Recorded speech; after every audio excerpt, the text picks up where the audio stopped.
আজ যারা নারী সংস্কারের নাম নিয়ে, সমান অধিকারের নাম নিয়ে ঢাকার রাজপথে পিঠ পেট সব খুলে যে আমরা সমান অধিকার চাই, এই কথা যারা বলছে বলেন এরা প্রত্যেকেই বেশ্যা কিনা? ওরা নিজেরা বলছে আমরা চেয়েছিলাম হিস্সা, হয়ে গেছি বেশ্যা। তা আপনি আসলেও বেশ্যা? আপনার চেহারার দিকে তাকিয়েই দেখেন। কি সমস্যা কি আপনার? পানি কেন? কি দেওয়া লাগবে না?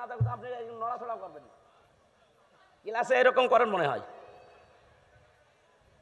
আপনার মাথা তো কিছু ঢুকবে না, এভাবে ক্লাস করা যায়? বলেন তো, যারা 1 থেকে মাস্টার্স পর্যন্ত ক্লাস করেন, এদিকে ওদিকে তাকান, কি বলছে ওটা আত্মস্থ করা লাগবে না?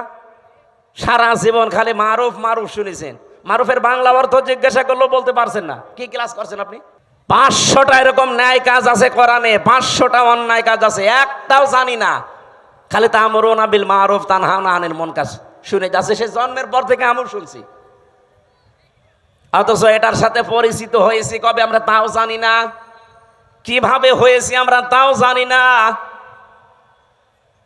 আজ আমরা যে শ্রেষ্ঠ জাতি পৃথিবীতে, কেন শ্রেষ্ঠ হলাম তাও জানি না, যার কারণে শ্রেষ্ঠ ওইটাই নেই। আপনি আন্দাজে দাবি করলে হবে?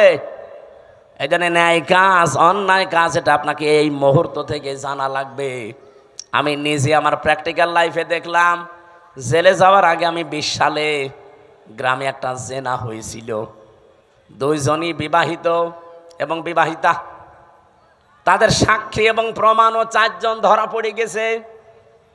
কলমের মাথার ভেতরে যেমন মাথা দিলে যা অবস্থা, ঠিক ওই অবস্থায় তাদেরকে ধরে ফেলেছে। কয়জন? 4 জন সাক্ষী আছে পুরা। আমার কাছে এসে বলছে, হুজুর এই যে জেনা করেছে এরা, আপনি বিচার কি করবেন, একটা ফতোয়া দেন। আমি কি ফতোয়া বানাবো? বলেন বলেন। সূরা নূরের ভেতরে আছে, যদি বিবাহিতা এবং বিবাহিত কোনো নারী পুরুষ জেনা করে, আর যদি সাক্ষ্য প্রমাণ হয়ে যায় 4 জন, কয়জন? তাহলে তার শাস্তি হচ্ছে মাটির ভেতরে বুক পর্যন্ত গেড়ে দিয়ে পাথর বা ইট দিয়ে মেরে ফেলতে হবে। এই বিচার, এই বিচার আমি বানিয়েছি। কার? আরো জোরে বলেন। এই বিচারের সাথে পরিচিত হয়েছি আমি কবে? ওই যে ক্লাসে। হয়তো ক্লাসের ওই কথাগুলো এরকম যারা আনমো না, এদিকে ওদিকে তাকাচ্ছেন, খালি পানির বোতল দিচ্ছেন, তারা তো 2 মিনিট পরে ভুলে যাবেন। তা আমি ভুলিনি, আমি যা পড়েছি ঠিক আমি ওইভাবেই মনে রেখেছি। আর এইগুলোর ক্লাসের জন্য 1 থেকে মাস্টার্স পর্যন্ত আমাদের যে ক্লাস, এই ক্লাসে আমি পাইনি। এগুলোর জন্য গবেষণা করা লাগে। এই যে 1000 বিশ্ববিদ্যালয়ের র্যাঙ্কিংয়ে বাংলাদেশের কোনো বিশ্ববিদ্যালয় নেই। কেন নেই? কারণ ওই সমস্ত জায়গায় 99% গবেষণা হয়, 1% শিক্ষা হয়। আর আমাদের দেশে 1% গবেষণা হয়, 99% শিক্ষা দেয়। এই জন্য আমরা ওই পর্যন্ত যেতে পারি না। আদম নবীকে আল্লাহ কি গবেষণা দিয়েছেন দেখেন, যে তোমাকে শুধু না কিয়ামত পর্যন্ত তোমার সন্তান যারা তারা পিঠে ছিল, ওয়াইদ আখাযা রাব্বুকা মিন বানি আদামা মিন যুহুরিহিম যুররিয়াতাহুম, এটা সূরা আরাফের 172 নম্বর আয়াতের প্রথম অংশে আছে। আমি দলিলগুলো শুধু আয়াত বলছি, বাড়ি যে মিলাবেন আপনার আরো আনন্দ লাগবে। আজ যদি সত্যি আমরা ভালো কাজের আদেশের জায়গায় থাকতাম, আমি ওই দিন শুধু ফতোয়া পর্যন্ত দিয়েছিলাম, আদেশ দিতে পারিনি। যদি সত্যি আমি আদেশ দিতাম আর গ্রামবাসী মিলে যদি ওদেরকে 2 জন সঙ্গে সার করতো, আমি বেঁচে থাকতে পারতাম। কথা বলে না কেন? পুলিশ তার পরের দিন ওদের সঙ্গে সার করার আগে আমার সঙ্গে সার করতো। বলতো, হুজুর ফতোয়া দিয়েছেন ঠিক আছে, কার্যকর করলেন কেন? এদেশে কোরআনের আইন চলে। আমি কি বলতাম? চলে না, তাহলে আপনাকেই দেখি আসেন সঙ্গে সার করি। অথচ এই কাজটার সাথে আমি পরিচিত হয়েছে কি 5 বছর 10 বছর আগে। কবে? ওই দুনিয়া যেদিন তৈরি করেন আমার পিতা আদি পিতাকে, সেই দিন থেকে আমি পরিচিত। এই জন্য দুনিয়ায় যারা আসে ও লেখাপড়া জানে না, কোনো ভার্সিটি কলেজে বিশ্ববিদ্যালয়ে কোনো জায়গায় পড়েনি, স্কুলের বারান্দায় যায়নি, তারপরও ভালো কাজ কোনটা অন্যায় কোনটা সে ভেতর থেকে আসে না? সে নিজের থেকে বলতে পারে না যে না এটা অন্যায় কাজ, এটা ভালো কাজ। তো এটা আপনি শিখলেন কোন থেকে? এর সাথে পরিচিত হয়েছেন আপনি ওই ক্লাস থেকে। এই জন্য দুনিয়ায় যত অন্যায় কাজ আছে, এই অন্যায় কাজের সাথে পরিচয় আমাদের আজকে না, কালকে না, বহুদিন আগের।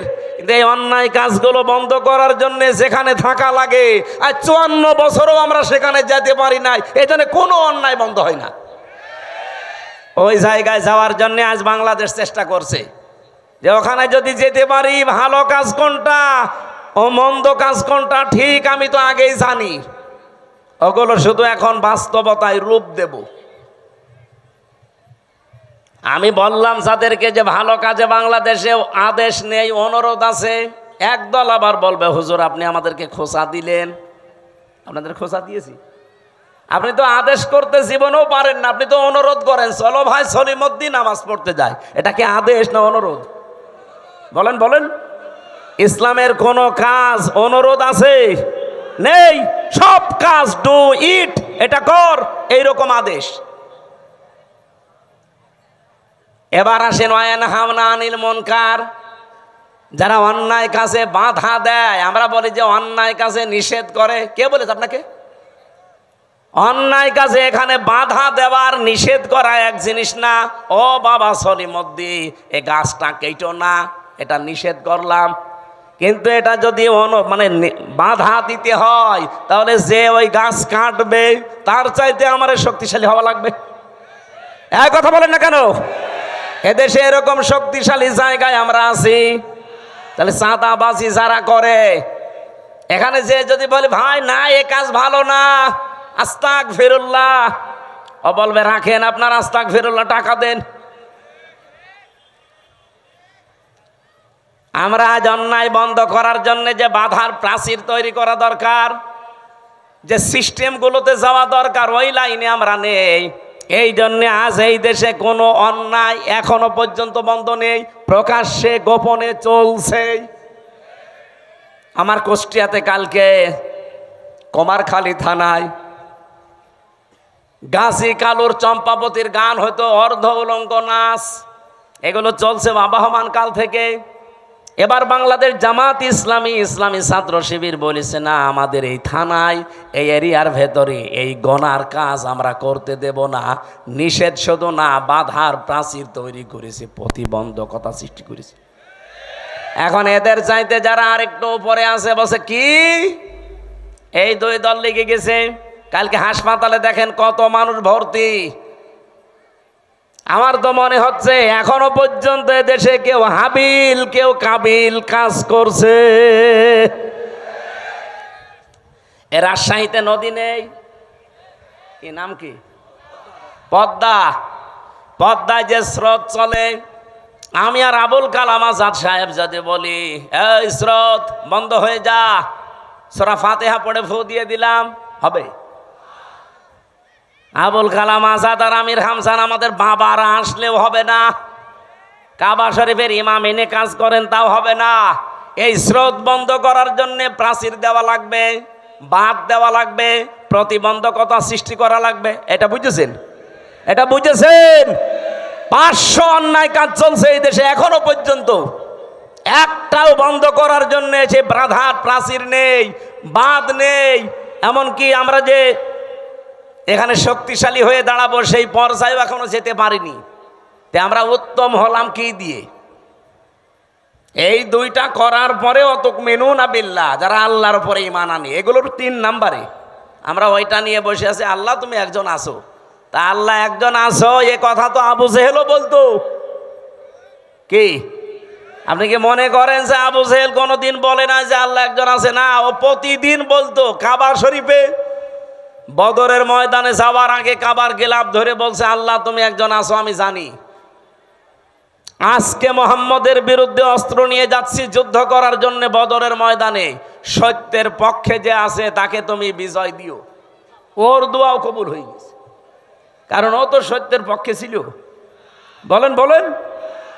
তা আপনি যদি মনে করেন এই প্রথম দুইটা তা'মুরুনা বিল মারুফ নেই, তানহাউনা আনিল মুনকার নেই, তুমিনুনা বিল্লাহ করে বসে আছেন, তো প্রথম দুইটা মানা লাগবে না? আমরা যে শ্রেষ্ঠ, এই শ্রেষ্ঠত্বের কারণ এইগুলো। আজ এই জায়গাগুলোতে যাবার জন্যে ইসলামপন্থী যারা, তারা যদি চেষ্টা করে, যদি কেউ খারাপ মনে করেন যায় এদের রাজনীতি করার শখ, এদেরও চেয়ারের লোভ, এরা চেয়ারে যেতে চায় আপনার মতো 620টা বাড়ি বানানোর জন্য না, এরা যেতে চায় এই দেশের মানুষের ভাগ্য উন্নয়ন করার জন্য। এদের যদি এরকম শখ থাকে যে আমি 620টা বাড়ি বানাবো, একটাও ভোট দেবে না।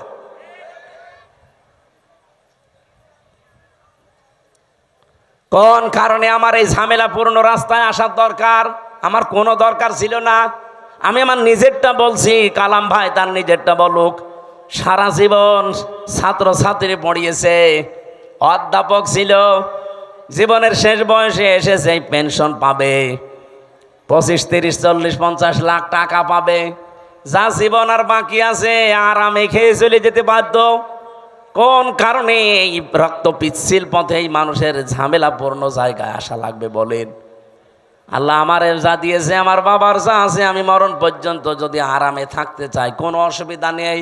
কোন কারণে আমার এই রক্ত পিচ্ছিল পথে মানুষের এই গালি গালাজ অপমান অপদস্থের পথে আসা লাগবে?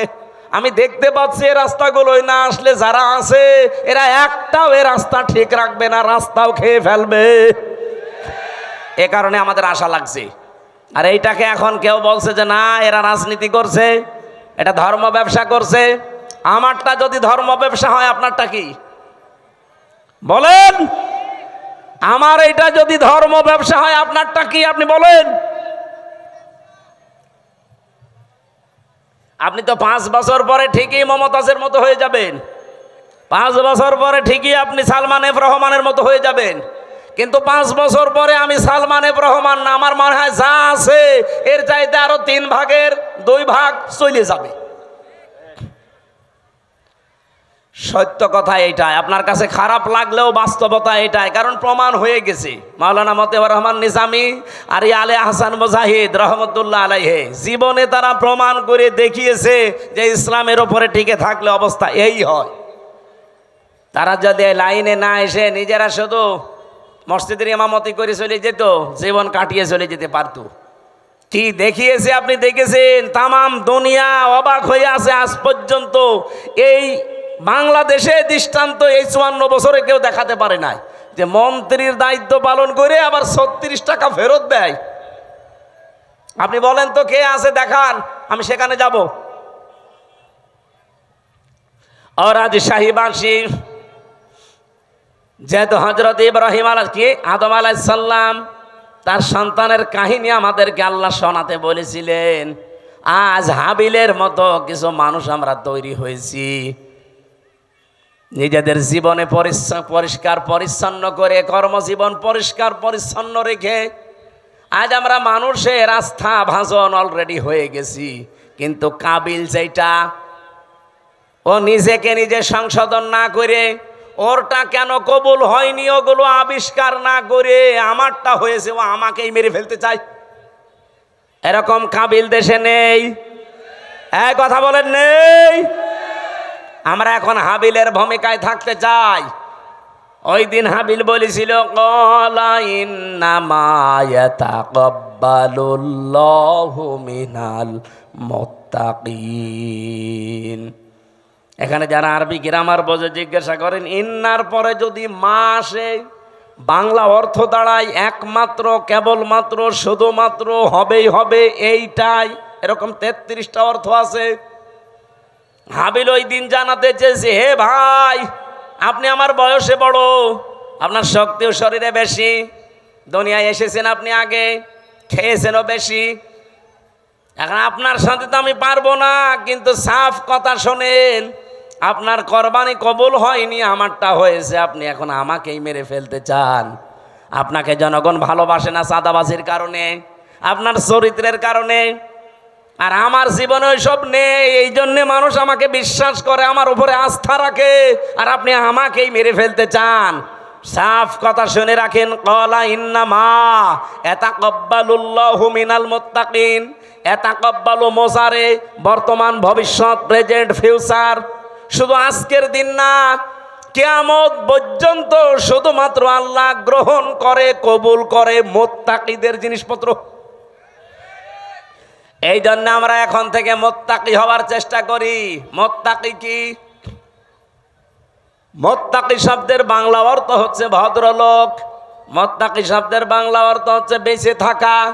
মুত্তাকি শব্দের শাব্দিক অর্থ হচ্ছে আল্লাহর নিষিদ্ধ কাজগুলো ঘৃণা ভরে ছেড়ে দেওয়া। মুত্তাকি শব্দের বাংলা অর্থ হচ্ছে যোগ্য হওয়া, নিজেকে যোগ্যতাপূর্ণ তৈরি করা। আপনি মুত্তাকির যতগুলো অর্থ বললাম, কোন অর্থে আপনি নিজে আছেন বলেন? আল্লাহর নিষিদ্ধ কাজ ঘৃণা করে ছেড়ে দিতে পারেন? পারেন? পারেন না। যেগুলো আপনি মোবাইলে দেখেন ওইটা বাইরে দেখা যায় যাচ্ছে, যেটা মোবাইলে দেখেন ওইটা যায় যাচ্ছে। বাইরে যেই দৃশ্য দেখা যায় ওই দৃশ্য মোবাইলে দেখা যায়, বাইরে যেই দৃশ্য দেখা যায় নেই ওইটা মোবাইলে দেখা যায় নেই। এখানে আমার মনে হয় এমন অনেক মানুষ এমন আছে, এমন এমন দৃশ্য মোবাইলে রেখে দিয়েছে, এমন এমন ভিডিও আছে, নিজে দেখলে আনন্দ লাগে, ভালো লাগে, সুখ পায়, শান্তি পায়, কিন্তু অন্য কেউ দেখলেই লজ্জা পায়। এরকম ভিডিও আছে কার কার? হাত তোলেন তো। আলহামদুলিল্লাহ। না, ভালো, আলহামদুলিল্লাহ। এলাকায় মুত্তাকি তাহলে অনেক আছে, বোঝা যাচ্ছে। এক্ষুনি আমি চেক করবো জিহাদরে দিয়ে। যাও তো, একটা একটা করে মোবাইল চেক করে দেখো, এমন এমন ভিডিও যদি থাকে যেটা নিজে দেখলে আনন্দ পায়, অন্য দেখলেই লজ্জা পায়। যারা ঠিক বললো যে একটা একটু ওঠেন তো দেখি আল্লাহর ওলি, যাওয়ার আগে ডিলিট করে দেবেন। মুত্তাকি হওয়া ছাড়া কিছুই কবুল হবে না জীবনে। আদম নবীর সন্তান হাবিল এইটা জানিয়েছিল তার ভাইকে। এজন্য আজ যারা কাবিলের ভূমিকায় আছেন, জোর করে জবরদস্তি করে উল্টাপাল্টা করে শক্তি দেখিয়ে সন্ত্রাসী কায়দায় আবার অনেকে চেষ্টা চালাচ্ছে যে যাব। কোথায় যাবেন? যাবেন কি করে? আপনি মুত্তাকি হন নাই তো আপনাকে জনগণ গ্রহণ করবে না, আল্লাহ তো গ্রহণ করবেই না। এই জন্য জাল মাল দিয়ে চেষ্টা করে যাচ্ছি যে আমরা মুত্তাকি হব। আমাদের পূর্বপুরুষরাও মুত্তাকি ছিল। এই কথা বলেন না কেন? তারা অন্যায় অবৈধ কাজ যেমন ঘৃণা ভরে ছেড়ে দিয়েছে, তারা নিজেকে যোগ্যতা সম্পন্ন তৈরি করেছে। অনেকে বলে হুজুররা কিছু চালাতে পারবে না। চালাতে পারে নাই। কৃষি মন্ত্রণালয়, শিল্প মন্ত্রণালয় নিখুঁতভাবে চালিয়েছে। আর এমন নিখুঁতভাবে চালিয়ে দেখিয়েছে, বাংলাদেশে ইতিহাস হয়ে আছে শিল্প মন্ত্রণালয়টা। আজ পর্যন্ত কেউ রেকর্ড ভাঙতে পারে নাই। মাওলানা মতিয়ার রহমান নিজামী রহমতুল্লাহ আলাইহি যখন শিল্পমন্ত্রী ছিলেন, আমি নিজে ওই সময় দর্শনা মাদ্রাসায় পড়ি চুয়াডাঙ্গায়। ওই যে কেরুস মিল নাম শোনেননি? চিনির মিল, কেরুর মদ, ওই জায়গায় উনি গিয়েছিলেন। ওই সময় একজনকে পাঠিয়েছিলেন এমডি করে। এই যে সৎ মানুষ চেয়ারে থাকলে যে কি হয়, আর 54 বছরে সেখানে 1 টাকা লাভ হয়নি, অথচ ওই 5 বছরে 5 বার প্রত্যেকবার লাভ হয়েছে। সুবহানাল্লাহ বলতে পারেন নাই? এরকম মানুষগুলো শুধু শিল্প মন্ত্রণালয় না, যত মন্ত্রী আছে সব যদি এইরকম মানুষ হতো না, এ দেশটা ওই মালয়েশিয়ার মতো 2004 সাল থেকে দাঁড়িয়ে যেত। কিন্তু দাঁড়াবে কি করে? দাঁড়াবে কি করে যাদেরকে দায়িত্ব দেওয়া হয়? এত বড় চোর পৃথিবীতে নেই। 36,000 কোটি টাকা একটা দরবেশ চুরি করেছে। ওর দিকে তাকালে আমার কোটে আমার সাথে দেখা হয়তো মাঝে মাঝে। এই 3 বছরই ওর সাথে বহুবার দেখা হয়েছে। মাঝে মাঝে দেখতাম ওর মাথার চুল থেকে পায়ের তালু পর্যন্ত, মানে পায়ের তালুর নিচে যেটা থাকে ওই যে স্যান্ডেল, ওইটা পর্যন্ত সাদা। আমার মনে হয় ভেতরেও সাদা। ভেতরেটা তোর বলা যাচ্ছে না, ভেতরেও সাদা। চুল সাদা, ওর দাড়ি সাদা, জামা সাদা, পায়জামা সাদা, কোটি সাদা, এমনকি স্যান্ডেলও সাদা। আর ভেতরেটা সাদা নাতে কালো, ওটাও সাদা। কিন্তু একটা জিনিস ছিল একেবারে কালো কুচকুচে, মনটা। এক কথা বলেন না কেন? এই শয়তান বলেছে যে কোরআনের সমস্যা আছে। ওর তো ফাঁসি হওয়ার দরকার ছিল ওই সময়।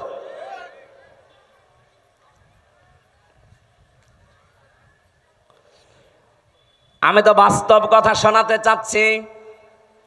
এই এমডিকে উনি পাঠিয়েছিলেন রাত 3:30টার সময়, যে উনি জয়েন্ট করেছে। চিন্তা করছে আজকে আমি একটা চমক দেখাবো।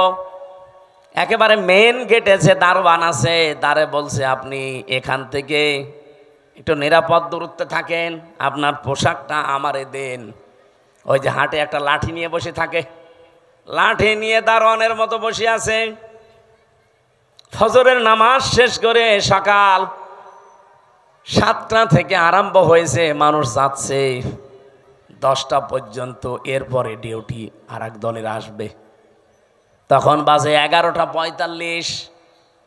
একজন একেবারে সেরকম বড় দাড়ি, জব্বা জামা গায়ে, পাগড়ি মাথায়, এত বড় বড় দাড়ি নিয়ে প্রাইভেট নিয়ে ঢুকতেছে। তো দারোয়ান মনে করছে যে নতুন দারোয়ান হবে হয়তো। আজকে আর অন্য দিনের মতো গেট খোলে নাই, গেট বন্ধ করে দাঁড়িয়ে আছে। বলছে, না আমি আপনাকে ঢুকতে দেব না। এই দারোয়ানের বাচ্চা, আপনি যাই বলেন না কেন, এখন বাজে কত?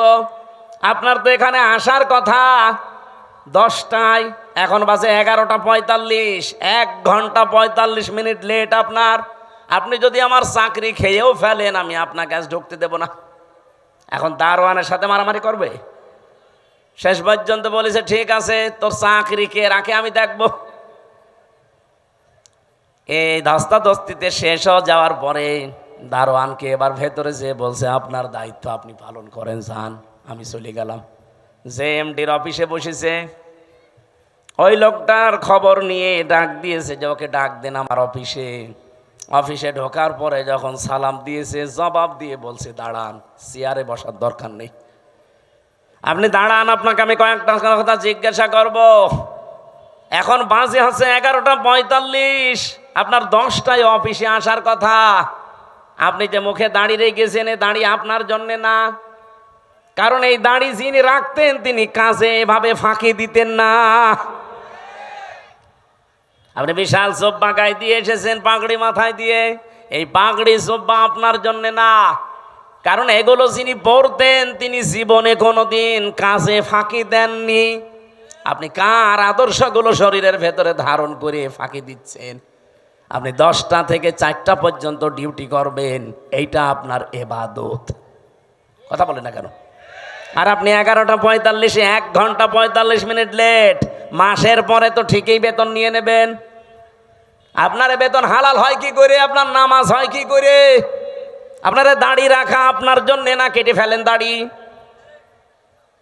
ওই বছর এই লাভ হয়েছিল এই দেশে চিনির মিলে, ওই প্রথম শুরু হয়েছে। এই যে ডিউটিগুলো সঠিকভাবে পালন করা, কোনো জিনিসে ভেজাল না দেওয়া, চুরি চামারি বন্ধ হওয়া, বিশেষ করে দুর্নীতি আর কোনো জায়গায় নেই, সবাই টাইট হয়ে গেছে। ওরে বাবা কি কঠিন মানুষ! 1 বার 2 বার 3 বার সিগন্যাল দেয়, 3 বারের পরে যদি সংশোধন না হয়, জনমের মতো ওরে বিদায় করে দেয়। একবারে ভয় দেখিয়েছে, সারা দেশে যত চিনির মিল সব টাইট হয়ে গেছে। কারণ ওনার উপরে যে আছে, যিনি পাঠিয়েছেন, তিনি তো সাধারণ মানুষ না, মাওলানা নিজামী সরাসরি পাঠিয়েছে ওনারে। বলেন তো যে এই বাংলাদেশে যে ইতিহাস তৈরি করে গেল, এখন যদি আবার ওই রকম আমরা তৈরি করে দিতে পারি, আল্লাহর কসম আমি দিয়ে বলতে পারি, বাংলাদেশ ও মালয়েশিয়া সিঙ্গাপুরের মতো দাঁড়িয়ে যাবে।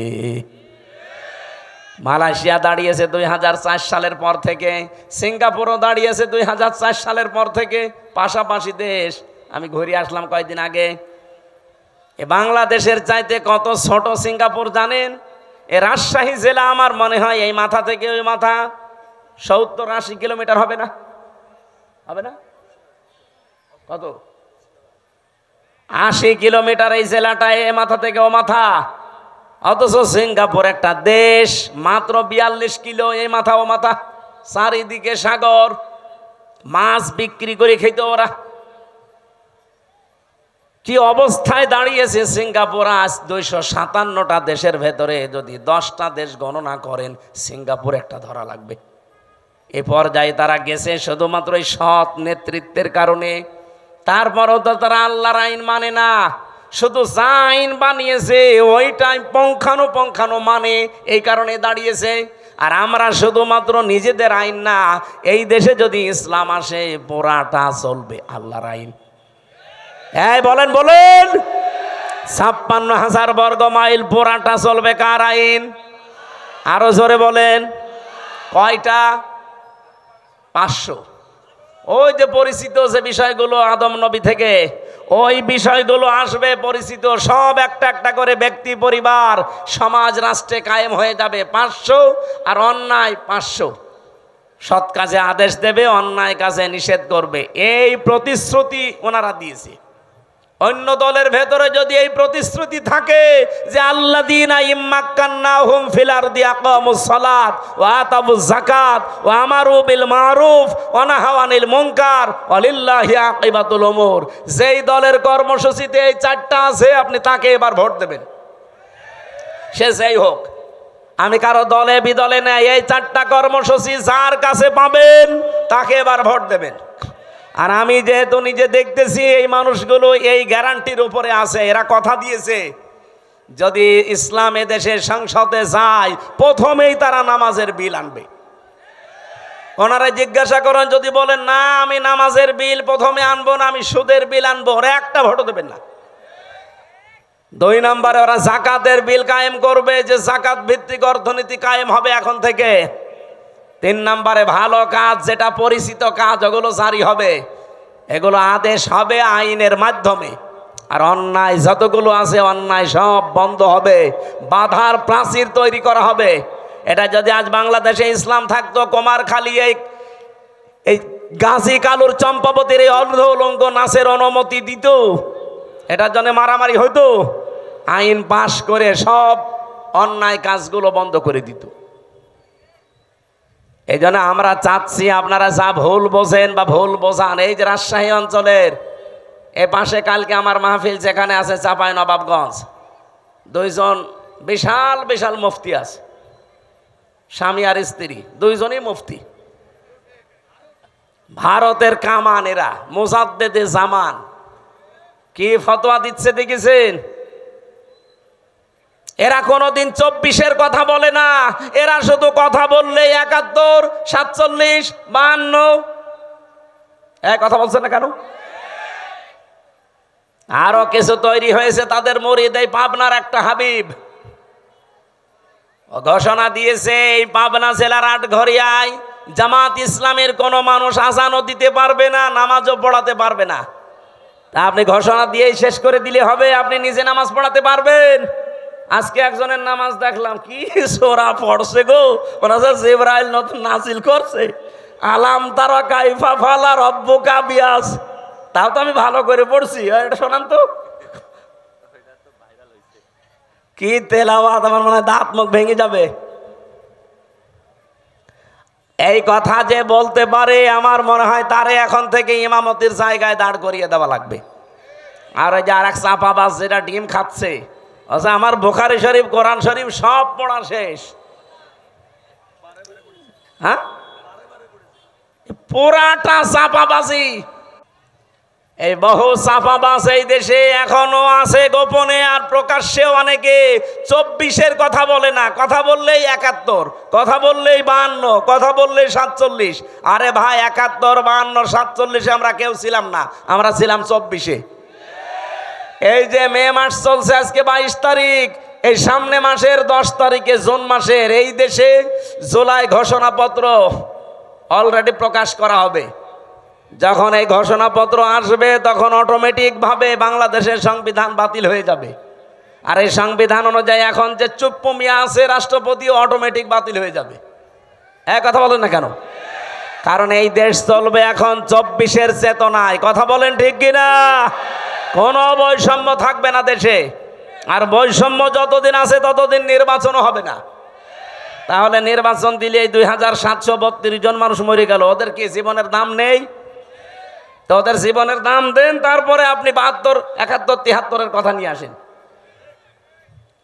আমরাও 71-কে সম্মান করি, 52-কে সম্মান করি, 47-কে সম্মান করি, কিন্তু না, সবচাইতে বড় সম্মানের জায়গা এখন আমি যেহেতু দেখেছি নিজে 24 কি 24। কথা বলেন না কেন? এই দেশ চলবে এখন 24-এর চেতনায়। কোন চাপাবাজি এ দেশে আর চলবে? যদি এরকম চাপাবাজি করে মমতাজের মতো সেও ডিম খাবে। তাও কি ভালো ডিম? পচা ডিম। যে ডিম খেয়েছে মহিলা আজকে মানিকগঞ্জে, ও জীবনে মনে হয় আর কোর্টে হাজিরা দিতে আসবে না।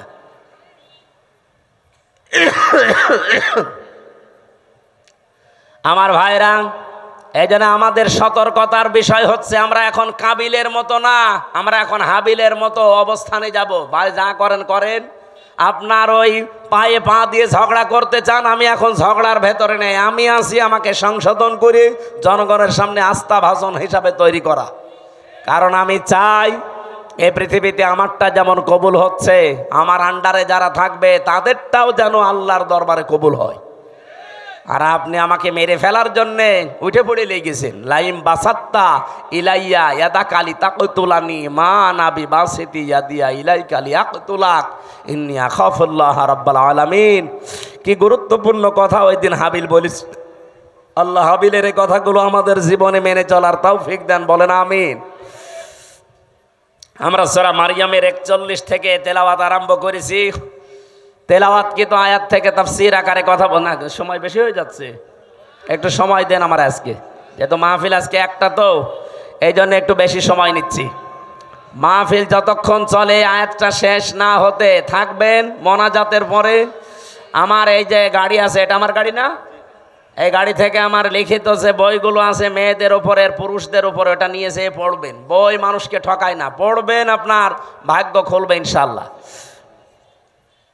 জবান খোলে সূরা মরিয়মের 41 নম্বর আয়াত, এখান থেকে আমরা আরম্ভ করব।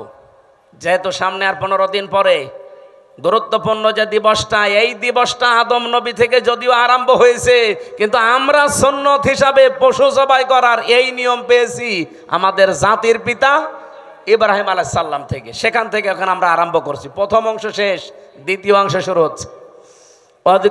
আযকুর ফিল কিতাবি ইব্রাহিম, আল্লাহ পাক বলেন আলোচনা করো, বর্ণনা করো।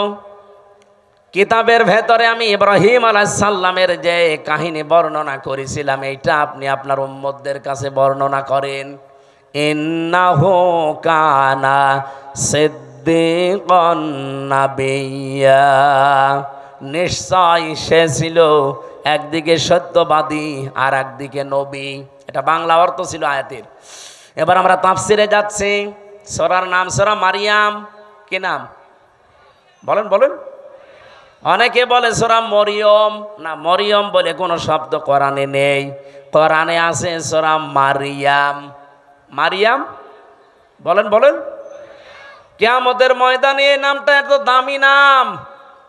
আল্লাহ রাব্বুল আলামিন এটাকে ইজতিবা জানিয়েছেন, যেটা আমি মনোনীত করেছি, নির্বাচিত করেছি, পছন্দ করেছি। নামটা হযরতে মরিয়মের নাম দুনিয়াতে যারা রাখে মারিয়াম, কিয়ামতের ময়দানে আল্লাহ যখন মানুষকে মাফ করতে আর কিচ্ছু পাবে না, যার নামের সাথে এই মারিয়াম, ফাতিমা এরকম নাম যাদের মিল আছে, কিয়ামতের দিন আল্লাহ নামের ওসিলায় তাদের শেষ পর্যায়ে মাফ করে দেবেন। এই জন্য আশা করছি আমাদের সন্তানাদি যারা এখন আসতেছে, আসবে, নামটা আপনি অর্থবোধক এবং সিস্টেমে রাখবেন। কিয়ামতের দিন যেন আল্লাহ অন্তত নামের ওসিলায় হলেও তাকে মাফ করে দেয়। অনেকগুলো আয়াত আমার আল্লাহ সূরা মারইয়ামের ভেতরে দিয়েছেন। 98টা আয়াত আমরা কোরআনে কারিমে পেয়েছি। এই সূরার ভেতরে মাত্র একটা আয়াত পড়েছি, আয়াতের নাম্বার 41। আল্লাহ নিজে যখন আমার শব্দ দিয়ে আরম্ভ করলেন অস্কর, শব্দটা ছিল ওয়া উজকুর, আসল শব্দ হচ্ছে যাকার, যেটাকে আমরা বাংলায় এই দেশের মানুষ জিকির বলে জানি। জিকির মানে স্মরণ করা। জিকির মানে কি?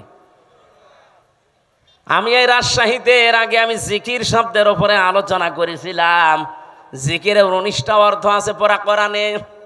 সামারাইজ করে আমি 5টা পর্যন্ত বলেছিলাম রাজশাহী স্টেশনের পাশে। জিকির মানে স্মরণ করা, জিকির মানে কোরআন, জিকির মানে উপদেশ, জিকির মানে আল্লাহর আইন, জিকির মানে নামাজ, বাস সালাত। এই 5টা অর্থেরই আবার ব্যাখ্যা আছে। যেহেতু আজকে আমার জিকির নিয়ে আলোচনা না, শব্দটা এসেছে আয়াতের প্রথমে, এই জন্য জিকির বলতে আমি যেটা আছে কোরআনে ওটা টাচ দিলাম। আর জিকিরকে কোনো মানুষ যখন ইবাদত হিসাবে নিতে চায়, মাস্ট বি তাকে 4টা শব্দকে বেছে নেওয়া লাগবে জিকির হিসাবে। সুবহানাল্লাহ, আলহামদুলিল্লাহ, লা ইলাহা ইল্লাল্লাহ, আল্লাহু আকবার। রাজশাহী ভাষী এটা রেকর্ড হচ্ছে, তো এই জন্য বললাম। আজ বাংলাদেশে যে ভেজাল চলছে জিকিরের নামে, বহু জায়গায় 4টা শব্দের বাইরে জিকির নেই। বলেন বলেন, এই যে তাহিরি সাহেব যে জিকির গুলো আরম্ভ করেছে, এগুলো এই 4টা শব্দের ভেতরে পাবেন। ও জিকির করে ইয়ালি বাবা, শালি বাবা, কেল্লা বাবা, ফতে বাবা, ন্যাংটা বাবা। তো বলেন এই 4টা শব্দের ভেতরে ফতে বাবা আছে, কেল্লা বাবা আছে? হ্যাঁ, কথা বলেন না কেন? সুতরাং এগুলো জিকির না, এগুলো ওদের ফিকির। এ বাংলার মানুষেরা সতর্ক হন, জিকির করবেন 4টা শব্দ দিয়ে, কারণ এটা ইবাদত। কোন মানুষ আল্লাহর জিকিরকে খণ্ডন করতে পারবে না। যারা আজকে আল্লাহর 4টা শব্দকে আলাদা আলাদা করে ডাকে, তাদের জিকির হয় না। কেউ যদি বলেন আল্লাহু আকবার, আকবার আকবার হবে না, কি বলা লাগবে? আল্লাহু আকবার বলা লাগবে। তাহলে ওটা জিকির হবে, প্রতিটি অক্ষরে 10টা করে নেকি হবে। কারণ আল্লাহর কালেমা খণ্ডন করা জায়েজ নেই। অতাম্মাতে কালিমাতু রাব্বিকা সিদকাও ওয়া আদলা লা মুবাদ্দিলা লিকালিমাতিহি ওয়া হুয়াস সামিউল আলিম। বলেন আল্লাহু আকবার। এখানে 3টা বিষয় লেখা আছে আয়াতের ভেতরে। আল্লাহ বলেন আমার কোরআন পরিপূর্ণ সত্য কথা দিয়ে। 2 নম্বরে আমার কোরআন ইনসাফ দিয়ে পরিপূর্ণ। 3 নম্বরে আমার কোরআনের কোনো কথা রদ বদল নেই, পরিবর্ধন নেই। আযারুল্লাযীনা ইউলহিদুনা ফি আসমাই, এটা পাবেন সূরা আরাফ 9 নম্বর পারা 13 নম্বর পৃষ্ঠার 5 নম্বর লাইনের 180 নম্বর আয়াতের মাঝের অংশে আছে। যত তাফসিরে দেখবেন এইটাই লেখা পাবেন। আল্লাহ বলেন আমার নামকে তোমরা এলহাদ করবা না। এলহাদ মানে বলেন বলেন, এলহাদ মানে পাল্টিয়ে ফেলা, এলহাদ মানে পরিবর্ধন করা, উলট পালট করে ডাকা। বাংলার মানুষেরা আল্লাহ যেহেতু এলহাদ করলে নিষেধ করেছেন, সুতরাং আজকে থেকে আমরা আর শুধু আকবার আকবার না, আল্লাহু আকবার জিকির করব। শুধু সুবহান সুবহান না, সুবহান আল্লাহ জিকির করব। শুধু আলহামদ না, আলহামদুলিল্লাহ বলবো। শুধু লাইলা লাইলা না, লা ইলাহা ইল্লাল্লাহ বলবো। এর বাইরে যদি কেউ জিকিরের কোনো শব্দ আবিষ্কার করেন, দলিল দেওয়া লাগবে। এই কথা বলছেন না কেন? বলেন বলেন। হ্যাঁ, আপনি সব সময় মুখে জারি রাখতে পারেন একটা শব্দ, সেটা হচ্ছে আস্তাগফিরুল্লাহ। আস্তাগফিরুল্লাহ সব সময় মুখে জারি রাখবেন। শুধু টয়লেটে আর স্বামী স্ত্রীর ব্যবহারের সময়, এই 2টা সময় বাদ দিয়ে সব সময় মুখে জারি রাখতে পারেন কি? আস্তাগফিরুল্লাহ। বলেন আস্তাগফিরুল্লাহ, আস্তাগফিরুল্লাহ। মনে যখনই আপনার আনমনা হয়ে যাবে, এই শব্দটা মুখে জারি রেখে দেবেন। বিশ্বনবী বলেন এটা যার জীবনে যত বেশি থাকবে, আমার আল্লাহ জান্নাতে তার নিয়ামত তত বেশি বৃদ্ধি করে দেবে। জান্নাতের খাজানা বলা হয় একটা শব্দকে, নাম হচ্ছে লা হাওলা ওয়ালা কুওয়াতা ইল্লা বিল্লাহ। এটাও পড়বেন, লা হাওলা ওয়ালা কুওয়াতা ইল্লা বিল্লাহ। যেটা আজকে আমার জিকিরের আলোচনা না, আমি টাচ দিলাম শুধু প্রথম শব্দের। অযকুর ফিল কিতাবি, আল্লাহ পাক বলেন আলোচনা করো, বর্ণনা করো হে নবী, কিতাবের মধ্যে। কিসের মধ্যে? কিতাব কাকে বলা হয়? এই পৃথিবীতে যত কিছু আপনি দেখতে পান, লাইব্রেরিতে যান, প্রত্যেকটা হচ্ছে কিতাবের ব্যাখ্যা। আল্লাহর ভাষায় এই দুনিয়াতে এখন একটাই কিতাব আছে, অথেন্টিক কিতাব, তার নাম কোরআন। তার নাম কি? এই জন্য আপনি এখানে দেখেন কিতাবের আগে আলিফ লাম দেওয়া আছে, অযকুর ফিল কিতাবি। নির্দিষ্ট করে আল্লাহ জানিয়েছেন কিতাব একটাই। তাছাড়া দুনিয়াতে যত কিছু আছে ওগুলো কিতাবের ব্যাখ্যা। এই জন্য আপনাকে কেউ যদি বলে আমি ইসলাম জানতে চাই, কোন কিতাব পড়লে আমি ইসলাম জানতে পারবো, আপনাকে কোরআন দেওয়া লাগবে। আপনি যদি বলেন না এই যে রবীন্দ্রনাথ ঠাকুরের কবিতা দিলাম, পাবে ইসলাম? পৃথিবীতে যত তাফসীর লেখা আছে, যত হাদিসের গ্রন্থ লেখা আছে, যত কিছু আছে সব হচ্ছে আল্লাহর এই কিতাবের ব্যাখ্যা। আপনি তাফসীরে ইতকানের ভেতরে দেখবেন এই কিতাবের নাম আমার আল্লাহ নিজে নামকরণ করেছেন 55টা। কোরআনের নাম কয়টা বলেন বলেন? কোরআনের প্রথম নাম হচ্ছে আল কোরআন, 2 নাম্বার নাম হচ্ছে আল ফুরকান, 3 নাম্বার নাম হচ্ছে আল কিতাব, 4 নাম্বার নাম হচ্ছে আজ জিকির, 5 নাম্বার নাম হচ্ছে আত তানজিল। বলেন আল্লাহু আকবার। এজন্য কিতাবে একটাই। এই কিতাবের কাছে কেউ যদি না আসে কোনোদিন সে হেদায়েতের রাস্তা পাবে না। আহ্বান জানাচ্ছি যারা সেখানে আছেন, ফাইনা তাযাহাবুন ইন হুয়া ইল্লা যিকরুল লিল আলামিন। কোথায় যান? ফিরে আসেন। এ কোরআন কারীম এই পৃথিবীর মানবতার জন্য মহান আল্লাহর পক্ষ থেকে একটা উপদেশ। বলেন সুবহানাল্লাহ। আমি কিতাবের আরো ব্যাখ্যা করতে পারতাম, ওদিকে আর যেতে চাই না। আল্লাহ বলেন আলোচনা করেন, বর্ণনা করেন এই কিতাবের ভেতরে। এই কিতাব মানে কোরআন শরীফের ভেতরে আল্লাহ যে বর্ণনা দিলেন, যার নাম এখানে প্রায় 27 জন নবীর নাম আমরা পেয়েছি, 25 জন আর 2 জন ইনডাইরেক্ট, সব মিলে 27 জন। এই 25 থেকে 27 জন নবীর ভেতরে অন্যতম 4 জন নবী, তার ভেতরে 1 নাম্বারে হযরত ইব্রাহিম আলাইহিস সালাম। ইহুদিরা আজ যাকে ডাকে আব্রাহাম বলে, না ওনার নাম ইব্রাহিম বা ইব্রাহাম, এতটুকু বলা যায়, আব্রাহাম বলা যাবে না, তাহলে অর্থ পাল্টিয়ে যাবে। ওরা গণতন্ত্রের জনক যাকে বলে, এই যে আব্রাহাম, ইব্রাহিম নবীর নামটা আজ ইহুদিরা পাল্টিয়ে ডাকে আব্রাহাম বলে। এখানে 7টা কিরাত আমি পেয়েছি। এই 7 কিরাতের 2টা কিরাত আমি তেলাওয়াতের সময় করেছিলাম, শুনেছেন না? আযকুর ফিল কিতাবি ইব্রাহিম, আযকুর ফিল কিতাবি ইব্রাহিম। বলেন আল্লাহু আকবার। এটা তো আর ওই রকম মক্তবের ক্লাস চলছে না যে আপনাকে আমি কিরাতের উপরে ট্রেনিং দেব।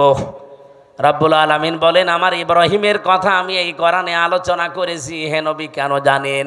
এবার আসেন। ইন্নাহু কানা সিদ্দিকান নাবিয়্যা, নিশ্চয় সে ছিল একদিকে সিদ্দিক আর একদিকে নবী। এখন সিদ্দিক কি আর নবী কি? 1 নম্বরে আমরা নবীর ব্যাখ্যা করি, তারপরে সিদ্দিক। নবী শব্দের বাংলা অর্থ হচ্ছে সংবাদ বাহক। এটা নাবা থেকে এসেছে। নাবা মানে ব্রেকিং নিউজ। এই যে টিভির নিউজ দিয়ে আজকে ব্রেকিং নিউজ যাচ্ছে, আপনি এখন এসে দেখেন রাত 10টা 1 মিনিটে ওসি প্রদীপ আর এসআই লিয়াকতের ফাঁসি হবে, এটা ব্রেকিং নিউজ যাচ্ছে। স্বৈরাচারের দোসর যারা ছিল 1628 জন, তার ভেতরে 2 জন না হলেও 1 জন তো মাস্ট বি ওসি প্রদীপ। আজকে আমার সাথে 3টা বছরই জেলে ছিল। আমি সেখানে বসতাম জেলারের সামনে, সোফারের সামনে, ওই শয়তান আমার পাশে বসতো। আমার এসে মাঝে মাঝে বলতো, হুজুর আমার কোনো দোষ নেই, সব বানানো। অথচ 204 জন মানুষকে ক্রস ফায়ারের নাটক করে হত্যা করেছে। সবচাইতে বেশি মানুষ ওই টেকনাফে, উখিয়া টেকনাফ ওই এলাকায় মানুষ হত্যা করার জন্য লাইসেন্স নিয়েছিল ওই স্বৈরাচারের কাছ থেকে, মাদকের নাম করে। ওই এলাকায় যেহেতু সবচাইতে বেশি একামতে দিনের মানুষ, কক্সবাজার চট্টগ্রামে এমনিতেই একামতে দিনের মানুষ বেশি।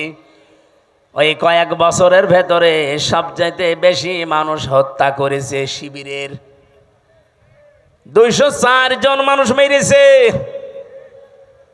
এই ব্রেকিং নিউজটা আজকে যাচ্ছে। এখন ব্রেকিং নিউজ লিখতে কি লাগে?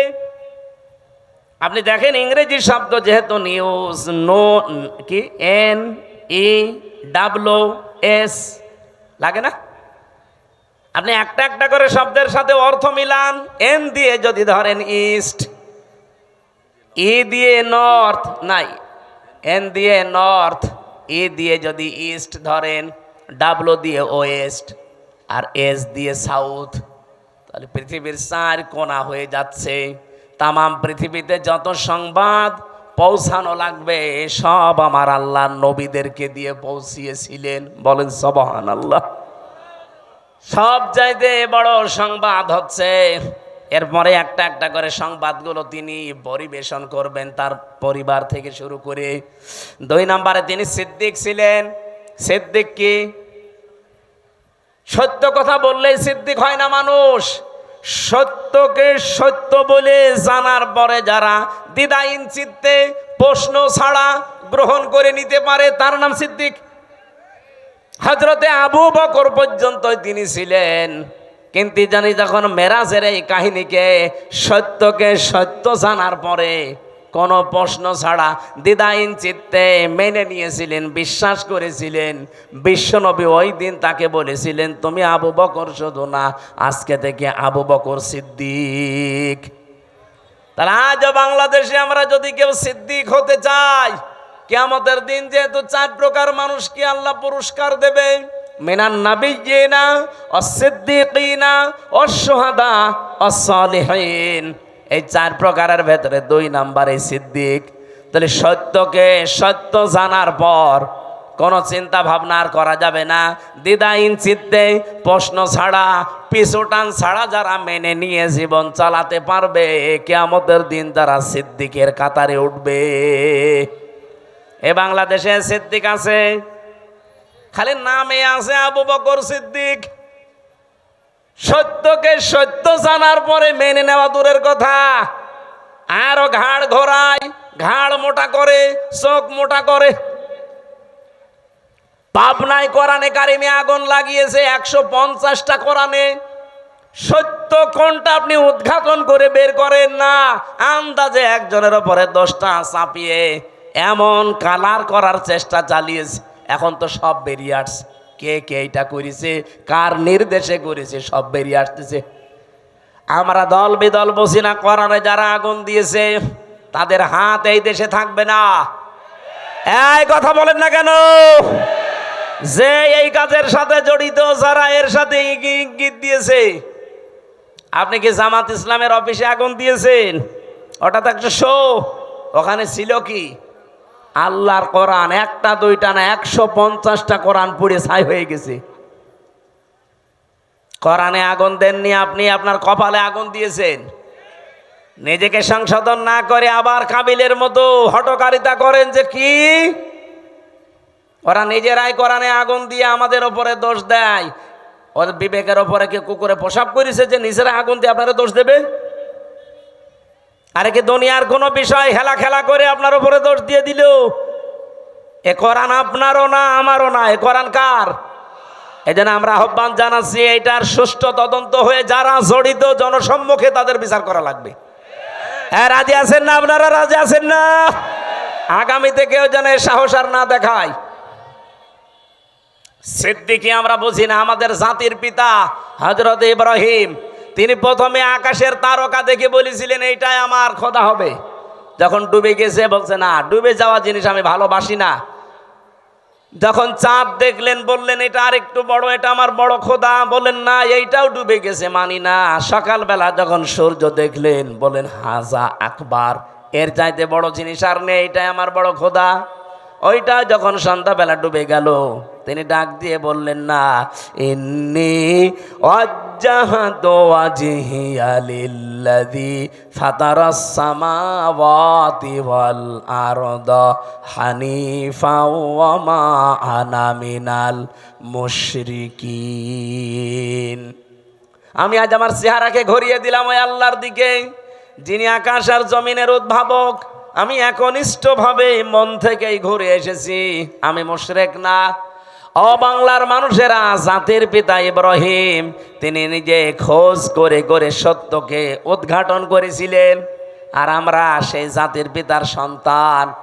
চোখে আঙ্গুল দিয়ে দেখিয়ে দিলেও আমরা সত্যকে সত্য হিসাবে মানতে চাই না। এই কথা বলেন না কেন? আপনি জাতির পিতা ইব্রাহিমের সন্তান আর নেই, তিনি সত্যকে খুঁজে নিয়েছিলেন, আর আমাদেরকে সত্য আঙ্গুল দিয়ে দেখিয়ে দেওয়া হয়, তারপরও মানতে তো চাই না। সত্য কেউ নিয়ে আসলে তাকেও মেরে ফেলতে চায়। হযরত ইব্রাহিম বলেছিলেন, ইয ক্বালা লিআবিহি ইয়া আবাতি লিমা তা'বুদু মা লা ইয়াসমাউ ওয়া লা ইউবসিরু ওয়া লা ইউগনি আনকা শাইআ।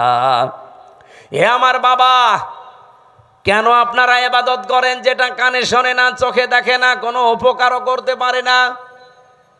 ওই জামানায় যেহেতু সবচেয়ে বেশি প্রচলন ছিল মূর্তির পূজা করা।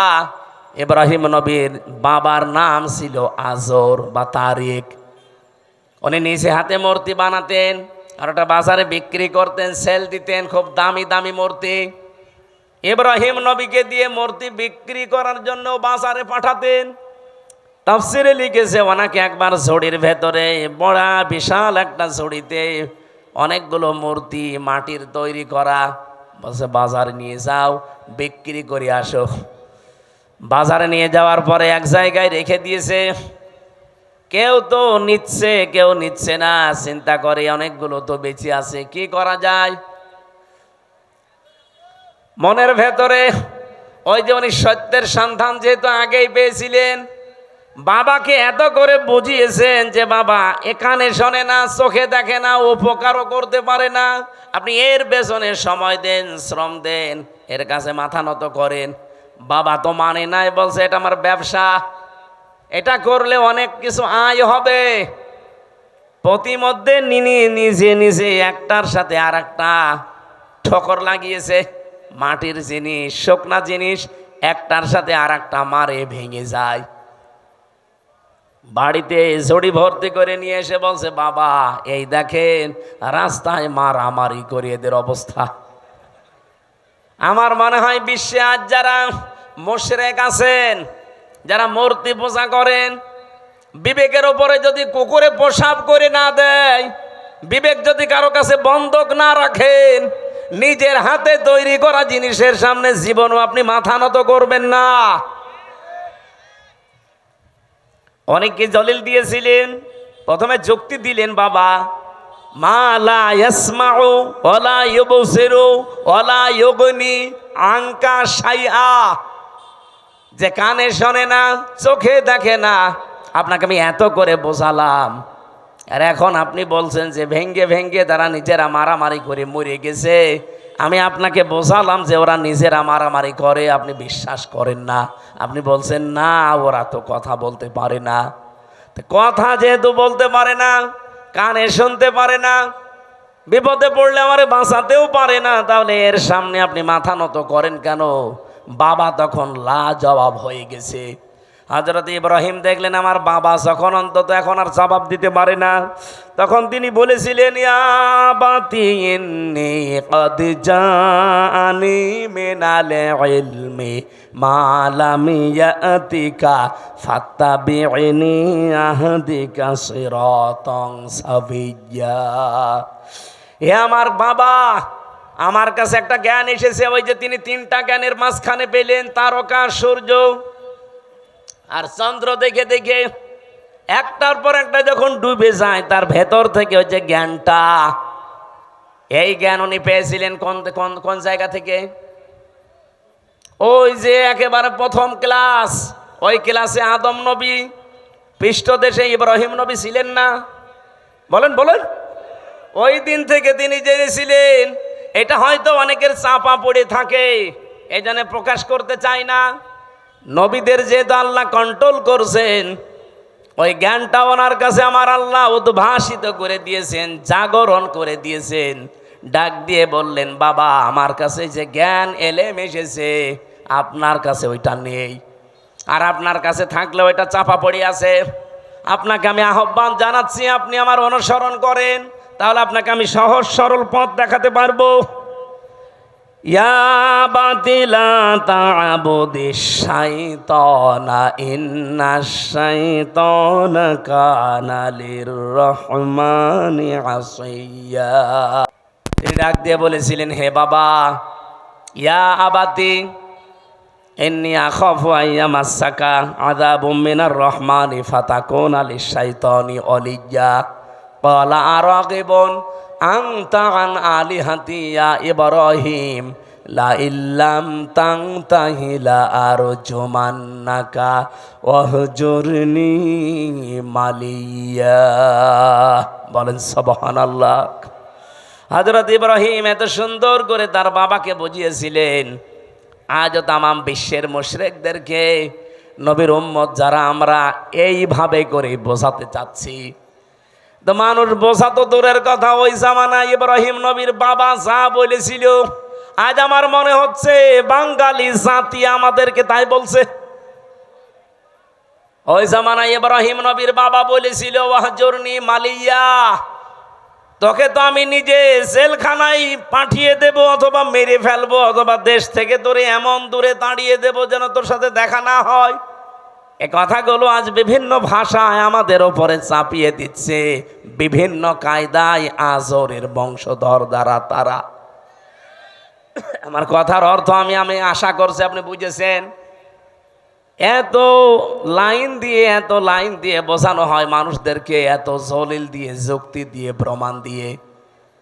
মানুষের মনে হয় যদি মাথার ভেতরে একটু হালকা মগজ থাকে, এর দ্বারা কোনো দিন পৃথিবীর কারো আইন মানা সম্ভব না। মূর্তির পূজা করা আর মানুষের পূজা করা, মানুষের আইন মানা একই জিনিস। আজ দুর্গা পূজা করে যারা জিনিস একই, ওরা দুর্গা বানিয়েছে, এরা দরগা বানিয়েছে। হিন্দুরা আজ দুর্গা পূজা চালাচ্ছে আর মুসলমানেরা দরগা পূজা চালাচ্ছে, জিনিস একই। কথা বলছেন? সুতরাং আপনাদেরকে আমরা মুক্ত করতে চাই। আমাদের জাতির পিতা ইব্রাহিম আলাইহিস সালামকে বহু ভয় ওই সময় দেখিয়েছে। জাতির পিতা ইব্রাহিম নবী এবার দেখলেন, না, এরা আমাকে আর বাঁচতে দেবে না, আগুনে পর্যন্ত শেষ পর্যন্ত ফেলে দিয়েছে। ওখান থেকে মুক্ত হওয়ার পরে তিনি বলেছিলেন, অকালা ইন্নী যাহিবুন ইলা রাব্বি সায়াহদিন রাব্বি হাবলি মিনাস সালিহিন ফাবাশশারনাহু বিগুলামিন হালিম। হযরত ইব্রাহিম ওই দিন জাতির কাছ থেকে, বাবার কাছ থেকে মুখ ফিরিয়ে বললেন, আমি এমন এক আল্লাহর দিকে, রবের দিকে ধাবমান হলাম, এমন দিকে আমার মুখ চেহারা ফিরিয়ে দিলাম। আমি আশা করছি অতি শীঘ্রই তিনি আমাকে পথ দেখাবেন, হেদায়েত দিয়ে দেবেন, পথের সন্ধান দেবেন। জাতির লোককে এত বোঝানোর পরেও যখন আর জাতি আসে না, এই দেশের আলেমরা কিন্তু শেষ পর্যন্ত ইব্রাহিম নবীর মতো এই কথা বলতে আমরা বাধ্য হব। কথা বোঝেন আমার? তখন আপনি জাহান্নামে যাবেন না, কোন জায়গায় যাবেন, আপনার জন্য আমার আর কোনো আফসোস নেই, আমি ধরা বাঁধাও নেই। এত করে কত কিছু যুক্তি প্রমাণ দলিল দিয়ে যে মানুষের তৈরি করা আইন আর মূর্তি পূজা জিনিস একই। ওরা না বুঝে করছে আর আপনি বুঝে করছেন। ওরা দুর্গা পূজা করে, আপনি দুর্গা পূজা করেন, জিনিস তো একই। ফিরে আসেন, ফিরে আসেন, ফিরে আসেন। হাতে পায়ে ধরার বাকি আছে, আর কত কিছু বলা যায়। হযরত ইব্রাহিম ওই দিন নিজের একটা শক্তি, সমর্থন, হাতের একটা লাঠি, এইটার জন্য তিনি দোয়া করতে আরম্ভ করলেন। একদিন, 2 দিন, 3 দিন না, 86 বছর, যে রব্বি হাবলি মিনাস সালিহিন, হে আল্লাহ, আমারে তুমি একটা নেককার সন্তান দাও যে আমার লাঠি হিসাবে কাজ করতে পারে। আল্লাহ পাক 1 দিন, 2 দিন, 3 দিনে না, 86 বছর পরে এই দোয়াটা কবুল করেছিলেন। বলেন সুবহানাল্লাহ। তাকে সুসংবাদ দিলেন, আমি তোমাকে হালিমের সুসংবাদ দিলাম, গোলামিন হালিম। এটা কি চাচা হালিম না মামা হালিম? কি হালিম দিয়েছিলেন ইব্রাহিম নবীকে আল্লাহ রাব্বুল আলামিন? বলেন, ও ইব্রাহিম, কি গোলামিন হালিম দিয়েছে, একটু পরীক্ষা করে দেখো। ফালাম্মা বালাগা মাহু সায়া ক্বালা ইয়া বুনাইয়া ইন্নী আরা ফিল মানামি আন্নী আযবাহুকা ফানজুর মাযা তারা ক্বালা ইয়া আবাতি ফাআল মা তুমার সাতাজিদুনি ইনশাআল্লাহু মিনাস সাবিরিন। হযরত ইব্রাহিম চিন্তা করলেন, আল্লাহ আমাকে স্বপ্ন দেখিয়েছে, সবচাইতে প্রিয় বস্তু কোরবানি দিতে। আমি তো এর আগে বহু দুম্বা কোরবানি দিলাম, একটাও কবুল হয়নি। আমি এখন ভেবে দেখি আমার কাছে সবচাইতে প্রিয় আমার সন্তানটা, কারণ ৮৬ বছর পরে এসেছে। ওনাকে জবাই দেওয়ার জন্য অনুমতি চাইলেন। প্রশ্ন আসতে পারে, বিধানটা কার? আরো জোরে বলেন। পালন করবে কে? একজন নবী। একজন নবী যেমন তেমন না। এই ২৫ জনের ভেতরে ৪ জন শ্রেষ্ঠ, তার ভেতরে ইব্রাহিম শ্রেষ্ঠ। তিনি আল্লাহর বিধান পালন করবেন। এই জায়গায় এতটুকু ১৩ বছরের সন্তানের কাছে অনুমতি নেওয়ার দরকার কি? এই জন্য অনুমতি নিয়েছিলেন। তিনি যে ৮৬ বছর দোয়া করলেন, আমি রব্বি হাবলি মিনাস সলিহিন চাই। আল্লাহ যে জবাবে বলেছিলেন গোলামিন হালিম, তোমাকে আমি সহনশীল ধৈর্যশীল সন্তানের সুসংবাদ দিলাম। তো কেমন হালিম দিয়েছে আজকে আমি দেখব। তিনি যখন বললেন আমি কি তোমাকে জবাই করতে দেখেছি, তোমার রায় বলো, উনি মনে করেছিলেন সন্তান মনে হয় দৌড় দেবে, কিন্তু না, এসে বলছে বাবা যা আদিষ্ট হয়েছেন আপনি পালন করেন, আপনি আমাকে ধৈর্যশীলদের মধ্যে পাবেন। ইব্রাহিম নবী এবার ১০০ ভাগ বিশ্বাস করে ফেলেছেন, আল্লাহ তুমি কি আমাকে গোলামিন হালিম যা দিয়েছো এটা তো ১০০ ভাগ কার্যকর। এ সন্তানের কথাবার্তার ধরন কি? তিনি ভাবাস কি সাতাজিদুনি ইনশাআল্লাহ মিনাস সাবির বলতে পারতেন যে আমি ধৈর্যশীল। বলেন নাই, বলেছিলেন সাবিরিন। আমার মতো বহু ধৈর্যশীল দুনিয়ায় আছে, তাদের ভেতরে আমিও একজন। তার মানে আমি অহংকার করি না আল্লাহর বিধান পালন করতে পেরে। বলেন সুবহানাল্লাহ। রব্বুল আলামিন এবার জবাব দিলেন, ফালাম্মা আসলামা ওয়া তাল্লাহু লিল জাবিন। যখন দুইজনে এগ্রি হয়ে গেছে, আসলামা দ্বিবচন, দুইজনেই যখন রাজি আল্লাহর বিধান পালন করার জন্যে, ইব্রাহিমও রাজি, ইসমাইলও রাজি, আতাল্লাহু লিল জাবিন, জবাই করার জন্যে কায়ত করে ফেলেছে। আমার আল্লাহ বলেন, অনাদাইনাহু আইয়া ইব্রাহিম। এবার আমি ডাক দিলাম ইব্রাহিম, না আমি চাই না যে সন্তান জবাই হয়ে যাক, এই জন্যই তো স্বপ্ন দেখিয়েছি। সন্তান জবাই হয়ে যাক এটা যদি চাইতাম তো স্বপ্ন দেখাতাম না, একবারেই বলতাম ছেলে জবাই করে ফেলো।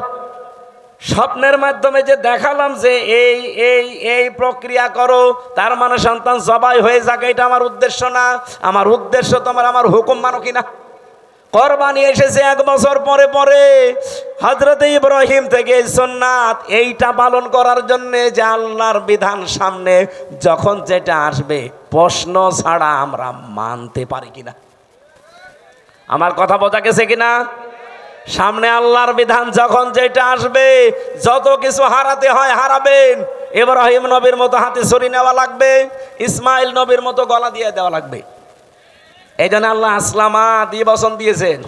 এদেশে এখন যারা দায়িত্বে আছেন, এই ১৫ দিন পরে যে কোরবানি, এই কোরবানিতে আপনারা ইব্রাহিম নবীর ভূমিকা পালন করবেন। আর আমরা ১৮ কোটি জনগণ যদি গলাও দেওয়া লাগে ইসমাইল নবীর ভূমিকায় আসতে চাই। আগামী জুন মাসের ৬ বা ৭ তারিখে আল্লাহর এই বিধানটাকে সামনে যদি সত্যি পালন করা যায় এই বিধানের মতো, আমার মনে হচ্ছে ইসলাম দেশে কায়েম হয়ে যাবে ইনশাআল্লাহ। আমি কি বোঝাতে চেয়েছি আপনারা ঠিক বুঝে ফেলেছেন। আল্লাহ আমাদেরকে আয়াতগুলো এইভাবে অনুসরণ আমাদের জাতির পিতা যেভাবে করেছিলেন করার তৌফিক দিন, আমিন। মা বোনদের জন্য বইটা নিয়েছেন, এ পর্যন্ত শেষ করে দিলাম। আল্লাহুম্মা আমিন। লা হাওলা ওয়ালা কুওয়াতা ইল্লা বিল্লাহিল আলিয়্যিল আযীম। রব্বুল আলামিন ১.৫ ঘন্টা ১ ঘন্টা ৪৫ মিনিট পর্যন্ত আমি কথা বললাম। যারা বসে আছে, ইব্রাহিম নবীর জীবন থেকে যেটা পাওয়ার হালকা আমরা পেয়েছি, জীবনে মেনে চলার তৌফিক দাও। আজকের মাহফিলের সওয়াবগুলো নবীজির রওজায় পৌঁছিয়ে দাও। যে যুবকগুলো এই মাহফিলের জন্য কাজ করছে, আল্লাহ এই যুবকদেরকে তুমি ওমরের মতো বানিয়ে দাও। মা বোনরা যারা এসেছে খাদিজার মতো বানাও। এদের পেটে যে সন্তান আদিগুলো আসে, আল্লাহ তুমি এদেরকে হযরতে আলীর মতো, ওসমানের মতো কবুল করে নাও। অনেক পরিবারে অশান্তি আছে, আল্লাহ স্বামী স্ত্রীর ভেতরে শান্তি দিয়ে দাও। এলাকায় মাটির নিচে যারা কবরে আছে, কবরগুলো জান্নাতুল ফেরদাউস তৈরি করে দাও। রব্বুল আলামিন চেষ্টা চালিয়েছি কোরআনে কারিম থেকে সঠিক কথাগুলো তুলে ধরতে, শিক্ষা নেওয়ার জন্যে। কম বেশি আমরা যারা বুঝেছি, আগামীর জীবনে আমল করার তৌফিক দাও। আমাদের ঈমান আমল ইব্রাহিম ইসমাইলের মতো বানিয়ে দাও। 15 দিন পরে মহান দিবস আসতেছে, ঈদুল আজহা। এই ঈদুল আজহায় মূল শিক্ষাটা তোমার বিধান পালন করা, এটা মেনে চলার সুযোগ দাও। কখন কার কাছে আজরাইল পাঠিয়ে দাও আমরা জানি না। যখনই আজরাইল আসবে, জীবনের শেষ কথা যেন এটা বলতে পারি, লা ইলাহা ইল্লাল্লাহু মুহাম্মাদুর রাসূলুল্লাহ। আসসালামু আলাইকুম। আমার শিক্ষিত মানুষ যদি এসে থাকেন, সৃষ্টি নামে একটা বই আছে, একেবারে সেই প্রথম দিন থেকে শুরু করে পৃথিবীর শেষ পর্যন্ত সৃষ্টি নিয়ে লেখা, ওইটা নিয়ে যাবেন শিক্ষিত মানুষেরা। আর মা বোনদের জন্য আছে মেয়েদের লেখা, এই যে গাড়িতে আছে, নিয়ে যান, কাজে লাগবে, অনেক তথ্য দেওয়া আছে।